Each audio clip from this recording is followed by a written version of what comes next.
N6 channel ప్రేక్షకులకు శ్రీకృష్ణ జన్మాష్టమి శుభాకాంక్షలు.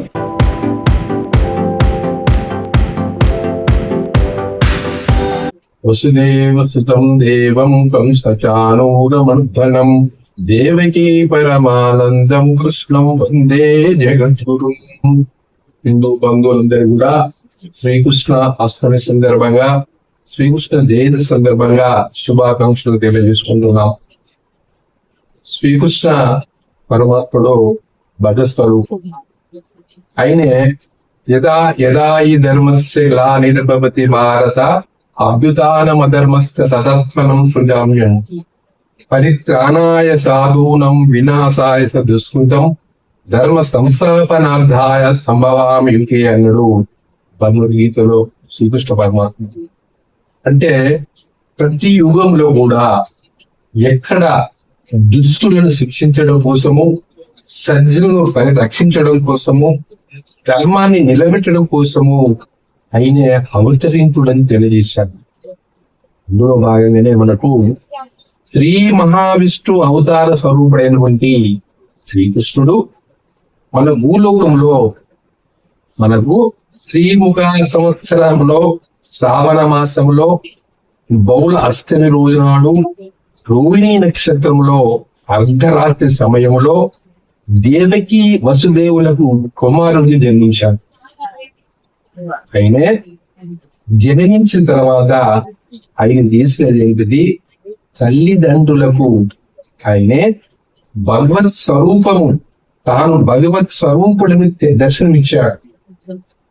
శంఖ చక్ర గదాధారి అయి, పీతంబరధారి అయి, కౌస్తుభి మరిని ధరించిన వాడై అతడు తల్లిదండ్రులను దర్శనమిచ్చి కర్తవ్యాన్ని బోధించాడు.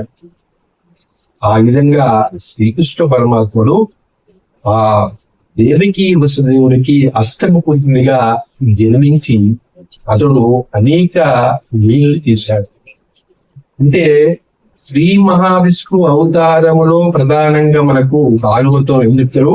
21 అవతారాలు చెప్తాము. ఈ 21 అవతారంలో ప్రధానంగా శ్రీకృష్ణ అవతారంలో అయిన లీలలు మహామహిమాన్వితమైనవి. మహామహిమాన్వితమైనవి.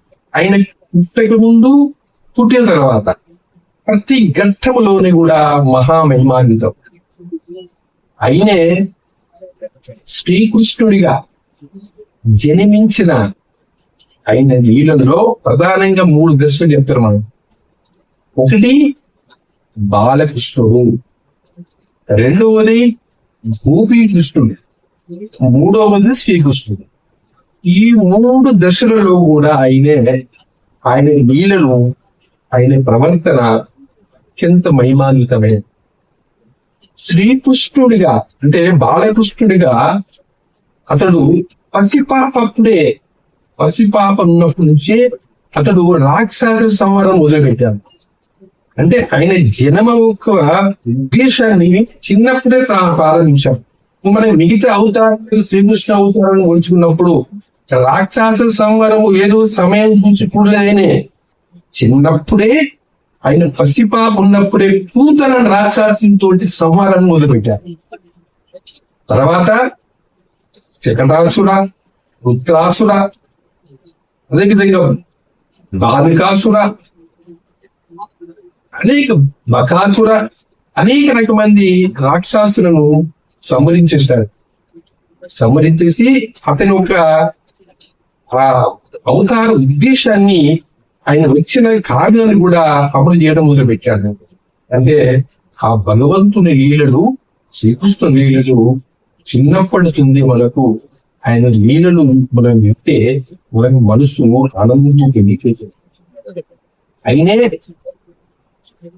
కంస సంహారం చిన్నప్పుడే అతడు గోవర్ధనగిరి పర్వతం ఎత్తడం, ఇవన్నీ కూడా బాలకృష్ణుడిగా అనేక లీలలు చేశాడు.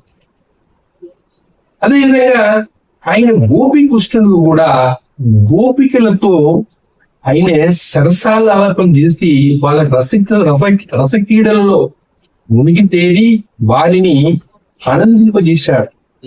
ఆ సన్నివేశాన్ని చూస్తే యువకులకు మంచి మనసుతో ఉన్న వాళ్ళు ప్రశాంతంగా పరిస్థితిస్తారు.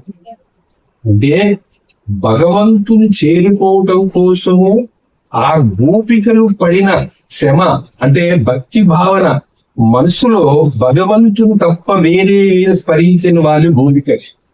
అటువంటి గోపికలు శ్రీకృష్ణుని భక్తగా పొందడానికి కార్యక్రమం ఆచరించి వారి పొందిన తర్వాత వారితో అనుసరించినదే ఆ భగవద్ దర్శనంలో ఉండబడిన ఆ రాసక్రీడ. అదే విధంగా శ్రీకృష్ణ పరమాత్మ శ్రీకృష్ణుడిగా ఆయనే కౌరవ సభలో ఆయన నడిపిన రాయబారం ఆయన చాతుర్యానికి నిదర్శనం, రాజనీతికి నిదర్శనం, భగవత్ తత్వానికి నిదర్శనం. ఆయనే శ్రీకృష్ణుడిగా ఆయనే ఆ పాండవుల పక్షాన, అంటే ధర్మ పరిరక్షణకి ఏ విధంగా ఉండాలో ఆ విధంగా ధర్మాన్ని పరిరక్షించడానికి ఆయన త్రేతాయుగములో అనేక విధాలుగా చేశాడు. అటువంటి శ్రీకృష్ణుని యొక్క జన్మించిన స్థితిని మనము విశ్వాసం పెట్టుకుంటాం. అంటే ఆ భగవంతుని జన్మ అంటే మామూలుగా మనము మానవులమైన మనమే అది జన్మించిన రోజును మనం ఎంతో ఘనంగా నిర్వహించుకుంటాం. అటువంటిది దేవాది దేవుడు శ్రీకృష్ణ పరమాత్మ, అతను లోకానికంతటి సృష్టికర్త లయకారకుడైనటువంటి శ్రీ మహావిష్ణు వంశము, అతడు ఆ ఒక పాండవుల పక్షాన ఉండి ధర్మాన్ని నిలబెట్టడానికి కౌరవ యుద్ధం చేసి అతనికి ధర్మాన్ని కాపాడాడు. అదేవిధంగా ఆయన ప్రవచించినటువంటి భగవద్గీత మనందరూ కూడా భగవద్గీత మానవుడు ఏ విధంగా జన్మించాడో, ఏ విధంగా జీవించాలో, ఏ విధంగా నడవాలో, ఏ విధంగా భగవంతుని చేరుకోవాలో మనకు సూచించినది భగవద్గీత. ఈ భగవద్గీత నిత్య పారాయణ గ్రంథం, ఎంతో మంది ధరించిన గ్రంథం. ఇది యువకులకే కాదు, యువకులు కూడా నిత్య పారాయణ గ్రంథం. ఇది ఆచరించవలసిన ధర్మం. ఇది అటువంటి మహత్తరమైన గ్రంథాన్ని అందించినాడు కృష్ణ అవతారం. అదేవిధంగా మన ప్రతి ఇంట్లో కూడా శ్రీకృష్ణుని జయంతి రోజు నాడు మనము ఆకిలలో శ్రీకృష్ణుని యొక్క పాదాలను ముగ్గుతో వేస్తూ అతని మన ఇంట్లోకి ఆహ్వానిస్తాము. ఇది మన భక్తిత్వానికి నిదర్శనం. భగవంతుని మన ఇంటిలోకి ఆహ్వానించడం వలన మనలో ఉండబడిన తెలుసు తెలియకు చేసిన పాపాలన్నీ కూడా మనము నశించిపోతాం. అటువంటి మన భారతీయ సంప్రదాయంలో శ్రీకృష్ణ పరమాత్మ ఎనలేని మనకు ఆదర్శాన్ని బలాలను అందించి లోకోత్తరమైన కార్యక్రమాలు ఎన్నో నిర్వహించాడు.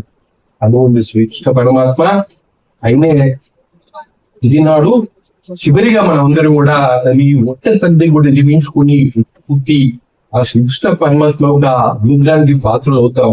యువకులందరూ కూడా ఒక్కొక్క తోట చేరి ఆ యొక్క ఉట్టుకుంటే పాల్గొని ఆ భగవంతుని అనుగ్రహంతో అందరూ కూడా సామరస్యంగా జీవించడానికి ఉపయోగపడే ఉత్సవం కూడా ఉట్టి కార్యక్రమం. అటువంటి ఉట్టి క్రమము మన హిందూ సంస్కృతి సంప్రదాయాలలో చక్కటి పండుగ కార్యక్రమాన్ని అందరూ ఆస్వాదిస్తారు. అదే విధంగా ఆ జన్మాష్టమి రోజు నాడు శ్రీకృష్ణ పరమాత్మ ఒక విగ్రహానికి అలంకరించుకొని పిండి వంటలతో నివేదించి యథావిధిగా ఉపవాసం ఉండి వారికి మనము ధరించుకున్న మూలంగా ఆ భగవంతుని అనుగ్రహం మనకి కలిగి దేశము ప్రజలు అందరూ కూడా సుఖశాంతులతో ఉండాలని ఆ భగవంతుని కోరుతున్నాం. N6 ఛానల్ ప్రేక్షకులకు శ్రీకృష్ణ జన్మాష్టమి శుభాకాంక్షలు.